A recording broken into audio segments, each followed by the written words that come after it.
નમસ્કાર, હું નેહા પટેલ તાલીમ ફાઉન્ડેશનથી મારા વોલેન્ટિયર્સ. આજ રોજ અમને ઇન્ફોર્મેશન હતી કે ગૌપાસ આવવાનું છે વડોદરા, અને આ જે બાઇક વાળા હતા યુસુફ અને એનું નામ છે મુલતાન બેનનું નામ, એ બંને ગૌમાંસ લઈને આવે છે. તો એ રીતના અમે વોચ રાખી અને વડોદરા પોલીસ કંટ્રોલને ફોન કર્યો અને પોલીસ તરત જ આવી ગઈ હતી, છાણીની પોલીસ અને ઓફિસર્સે ખૂબ મદદ કરી. અહીંયા પીઆઈ આરએલ પ્રજાપતિ સાહેબ છે અને પોલીસ સ્ટેશન છાણી પોલીસ સ્ટેશનને ખૂબ સહકાર આપ્યો, જેમ હંમેશા આપે છે વડોદરા પોલીસ. અને આમાં ગૌમાંસ છે, યુસુફે કબૂલ કર્યું છે કે આ ગૌમાંસ છે અને આટલી એક્સેસ છે. ગાડી નંબર છે GJ6F1523.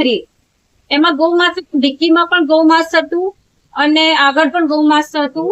પહેલા તો અને એને કબૂલ કર્યું કે બેન મારી પહેલી વાર આ ભૂલ થઈ છે, મને માફ કરી દો, હું મારા પ્રસંગ માટે લઈ ગયું. તો પણ જુઠ્ઠું બોલે છે, અહીંયા વેચવા માટે જ લાવે છે નવા યાર્ડમાં ગૌમાંસ, અને રીઢો ગુનેગાર છે કેમ કે 2 વાર અગાઉ પકડાયો છે ગૌમાંસ.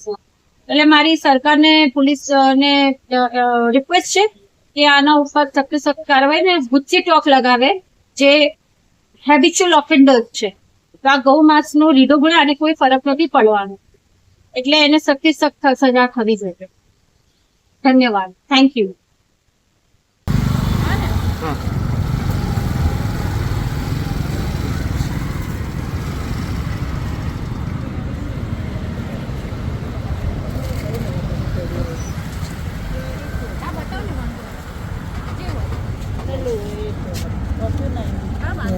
आप खोलो ने।